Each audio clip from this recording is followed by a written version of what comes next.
Nia, a black woman in her 30s, had spent years serving her country in the shadows. A CIA operative with a flawless record, she was used to danger but not this kind. Framed for embezzlement by a corrupt judge with a vendetta, she faced a system rigged to crush her. The small-town courtroom reeked of prejudice, its walls echoing with whispers of guilty before the trial even began. Judge Harlan, a man whose rulings often carried the weight of his biases, had handpicked this case to make an example of her. The evidence was flimsy: forged documents, a doctored bank account, and a witness coerced into lying. Yet, Harlan's voice boomed with authority as he declared, "This court will not tolerate criminals hiding behind their so-called achievements."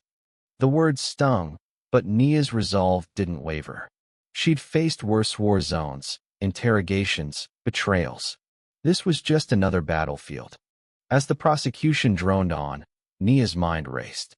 She'd uncovered Harlan's secret months ago, a network of bribes tying him to local elites who wanted her silenced. Her investigation into their corruption had hit too close to home. Now, they'd weaponized the law against her.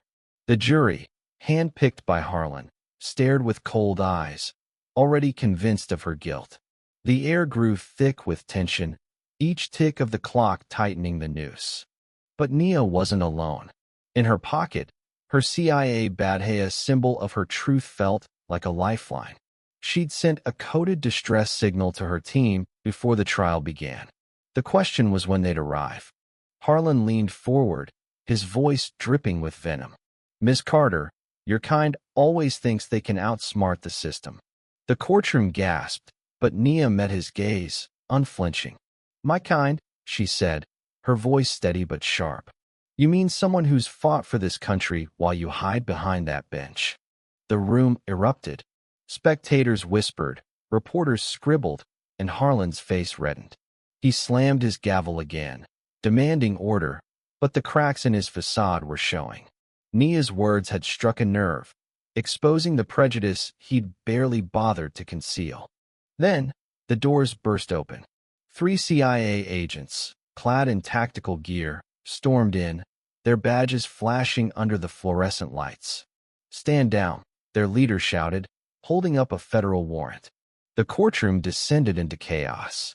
Jurors froze. The bailiff reached for his gun, and Harlan's gavel fell from his hand, clattering to the floor. Nia stepped forward, pulling her badge from her pocket and holding it high. "This is who I am," she declared, her voice cutting through the pandemonium. "And this trial is over."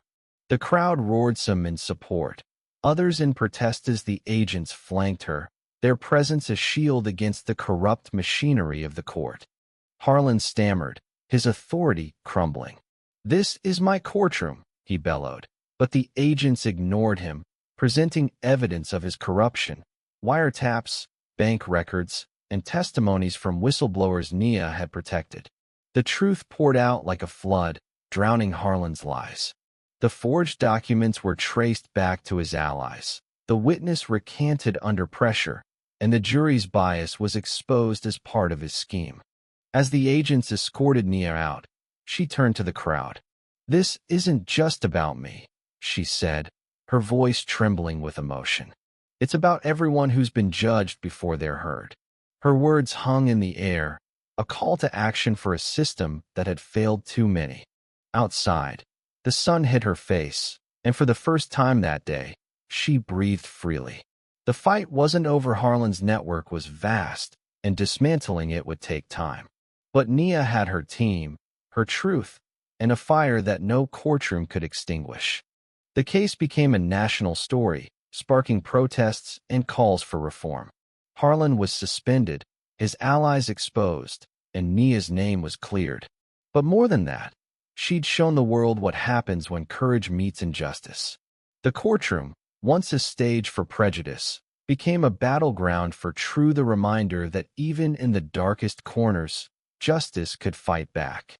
Thank you for listening. If you find it interesting, please like and subscribe to follow the next stories.